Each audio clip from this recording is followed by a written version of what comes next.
Actually আজকে just DMN collector west Tripura district উনি containment order স্বাক্ষর করেছেন। আমাদের আগরতলা মিউনিসিপ্যাল কর্পোরেশনের আন্ডারে ward number 5, ward number 21, ward number 46 containment zone হিসেবে কালকে থেকে ডিক্লেয়ার অর্ডার ইস্যু হয়েছে। কালকে থেকে এফেক্টে আসবে টিল 22 মে। তো এই 10 দিন কন্টেনমেন্ট থাকবে। তো as per containment zone, movement of individual is restricted unless and until there is need of essential purpose.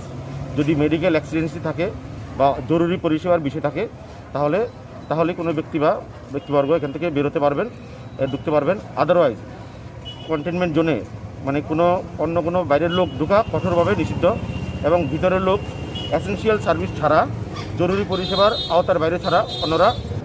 আজকে 12ই মে মাননীয় পশ্চিম জেলার শাসক ও সমাহর্তা আজকে একটা অর্ডার বের করেন, যেখানে নিউ ক্যাপিটাল কমপ্লেক্স সাব ডিভিশনের আন্ডারে 5 নম্বর যে মিউনিসিপ্যালিটি ওয়ার্ডটি আছে সেটিকে কন্টেনমেন্ট জোন হিসাবে ডিক্লেয়ার করা হয়েছে। কন্টেনমেন্ট জোন হিসেবে ডিক্লেয়ার করার কারণ হচ্ছে এই যে পপুলেশন আছে অ্যারাউন্ড, আমরা হিসাব করে দেখেছি প্রায় 12,000 লোকের বসবাস এই মিউনিসিপ্যালিটি ওয়ার্ডের আন্ডারে, এবং এদের মধ্যে সংক্রমণের হারটা সবচেয়ে বেশি রয়েছে। তো সেইগুলিকে কিছু স্বাস্থ্যবিধি, কিছু প্রোটোকলস আছে, সেগুলিকে মেনে সেই পুরো 5 নম্বর ওয়ার্ডটাকে জেলা শাসক মহোদয় কন্টেনমেন্ট জোন হিসেবে ডিক্লেয়ার করেছে। অ্যাকর্ডিংলি আজকে অর্ডার বেরিয়েছে এবং আগামীকাল ভোর 5টা থেকে 22 তারিখ, মে মাসের 22 তারিখ বিকেল 6টা অবধি এই পুরো এলাকাটিতে এই কন্টেনমেন্ট রুলসের যে কন্টেনমেন্ট জোনের যে রুলস থাকে সেগুলি বলবৎ থাকবে। তো কয়েকটা পয়েন্ট আমি এখানে একটু আলোচনা করতে চাই। যেমন কন্টেনমেন্ট জোন যখন কোনো একটা এলাকাকে ডিক্লেয়ার করা হয় সেটার ভেতরে কিছু রুলস প্রযোজ্য থাকে, যেগুলি হয়তো সমস্ত সিটিজেনদেরকে মেনে চলতে হয়। যথা যেই জায়গাটা আছে কন্টেনমেন্ট জোন, এটার ভেতরে যতগুলি দোকানপাট যা আছে সেগুলি সকাল 5টা থেকে সন্ধ্যা 6টা অবধি খোলা থাকবে। সেই কন্টেনমেন্ট জোনের ভেতরে কোনো নতুন লোক, কোনো বহিরাগত লোক ঢুকতে পারবে না, বা কন্টেনমেন্ট জোনে যারা বসবাস করেন তারাও তাদের জোন ছেড়ে বেরোতে পারবে না। যে সমস্ত সার্ভিস ভেন্ডার্সরা কম্পালসারি এসেন্সিয়াল সার্ভিস যথা dairy, milk product, grocery, vegetables, fish, meat এগুলি নিয়ে যাবে, তাদেরকে অ্যালাউ করা হবে। তাদেরকে গভর্নমেন্টের তরফ থেকে তাদের জন্য বিশেষ ব্যবস্থা করে দেওয়া হবে, যাতে খাদ্য অভাব বা অন্যান্য বা মেডিসিনসের কোনো সমস্যা না হয়।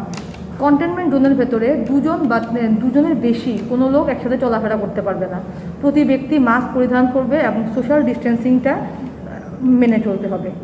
আমরা এএমসি থেকে টোটাল 19খানা লোকেশানে ব্যারিকেডের ব্যবস্থা করা হয়েছে এবং সেই প্রতিটি 19টি পয়েন্টের ভেতরেই আপনার টেম্পোরারি লাগানো হচ্ছে, নাকা পয়েন্টস লাগানো হচ্ছে।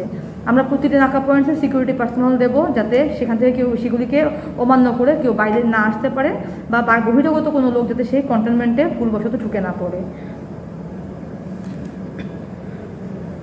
এগুলি মোটামুটি রয়েছে আমাদের কন্টেনমেন্ট জোনের এলাকায় নিয়মাবলী।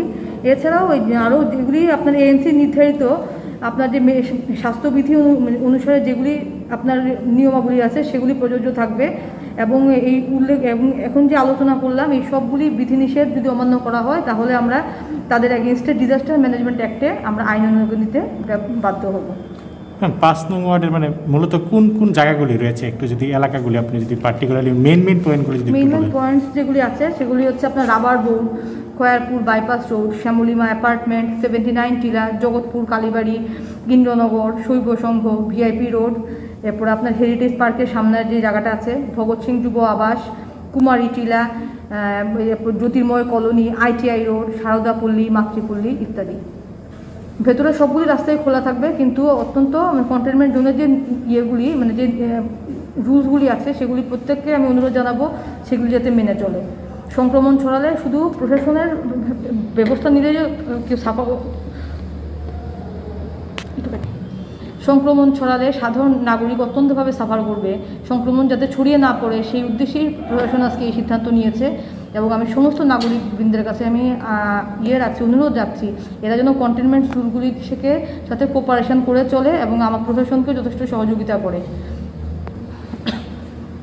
কন্টেনমেন্ট জোনের ভেতরে যে দোকানপাটগুলি আছে সেগুলি সকাল 5টা থেকে সন্ধ্যা 6টা অবধি আপনার কারফিউ জারি থাকবে। এছাড়া আমাদের যে জেনারেল যে কারফিউ চলছে সন্ধ্যা 6টা থেকে পরের দিন ভোর 5টা অবধি, সেটিও কন্টেনমেন্ট জোনের ভেতরে বলবৎ থাকবে। ম্যাম, এই যে 5 নং ওয়ার্ড রয়েছে সেখানে সংক্রমণের হারটা মানে কোন কোন এলাকায় সবচেয়ে বেশি?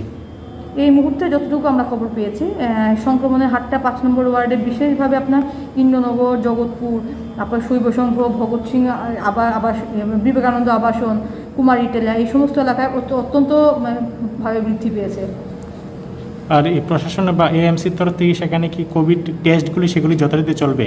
হ্যাঁ, তারা বিভিন্ন টেস্টিং পয়েন্ট করেছে, সেগুলির মধ্যে প্রতি বাড়ির লোকদের হয়তো আপনারা একজন প্রতিনিধি করে তারা টেস্টিং চালিয়ে যাবে, যেহেতু কন্টেনমেন্ট জোন হিসেবে ডিক্লেয়ার করা হয়েছে এবং এই মাসের 22 তারিখ অবধি এটি কন্টেনমেন্ট জোন হিসেবেই আপনার স্থগিত থাকবে।